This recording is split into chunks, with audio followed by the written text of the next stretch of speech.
Hello friends, இன்றைக்கி நான் egg பேஜோ பண்ண போகிறேன். கடையில் சாப்பிட போனால் 20 ரூபாவாம். ஒரு முட்டையோட விலையே 5 ரூபா தான். நான் வீட்டிலே பண்ணுறேன்னு வந்துட்டேன். பண்ணலாமா? 10 முட்டை வாங்கிட்டு வந்தேன், 3 டேமேஜ் ஆயிடுச்சு. அதனால் 7 முட்டை வேக போட்டிருக்கேன். வெந்துச்சு, முட்டையை உரிச்சிக்கிறேன்.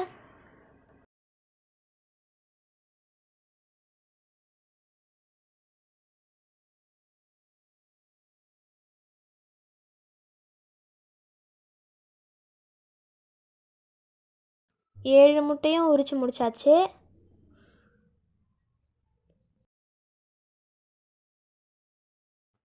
கொஞ்சமாக புளி எடுத்து தண்ணி ஊற்றி ஊற வச்சுக்கிறேன்.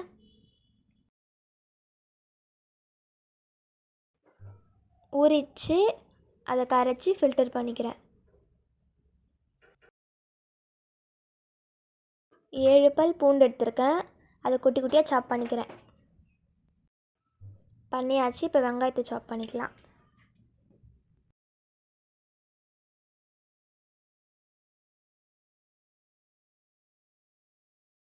பண்ணியாச்சு. இப்போ சாப் பண்ண வெங்காயத்தை நல்லா உதிர்த்துக்கலாம்.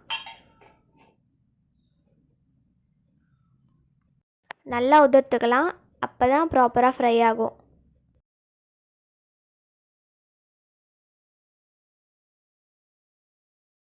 உதிர்த்தாச்சு. இப்போ பேன் வச்சு நல்லெண்ணெய் ஊற்றிக்கலாம்.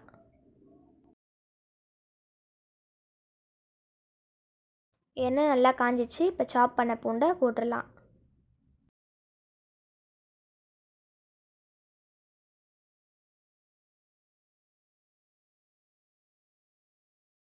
நல்லா ப்ரௌனிஷாக வர வரைக்கும் ஃப்ரை பண்ணணும்.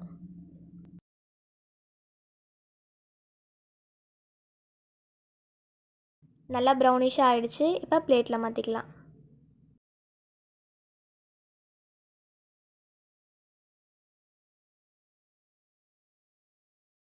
நெக்ஸ்ட்டு சாப் பண்ண ஆனியனை போட்டுடலாம்.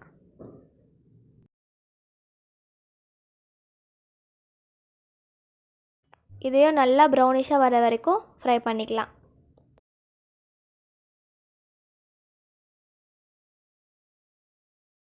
இப்போ நல்லா ப்ரௌனிஷ் ஆகிடுச்சு. இப்போ பிளேட்டில் மாற்றிக்கலாம்.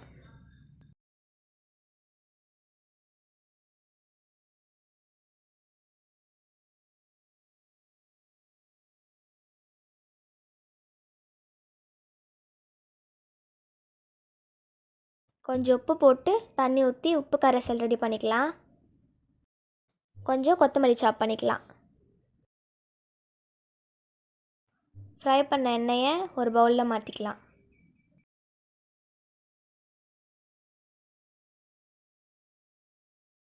இப்போ எக் பேஜோக்கு தேவையான எல்லாத்தையும் ரெடி பண்ணியாச்சு.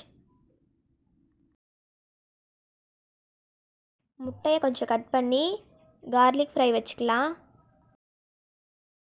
அடுத்து ஆனியன் ஃப்ரை வைக்கலாம். இப்போ கொத்தமல்லி வச்சிடலாம்.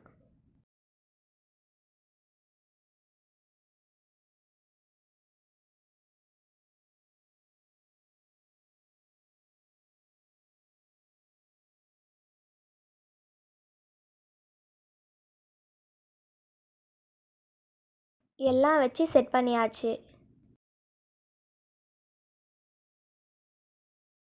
இப்போது நல்லெண்ணெய் 1 ஸ்பூன், புளி கரைசல் 1 ஸ்பூன், உப்பு கரைசல் 1 ஸ்பூன் ஊற்றிக்கலாம். எக் பேஜோ ரெடி. மறக்காமல் சப்ஸ்கிரைப் பண்ணுங்கள். தேங்க்யூ.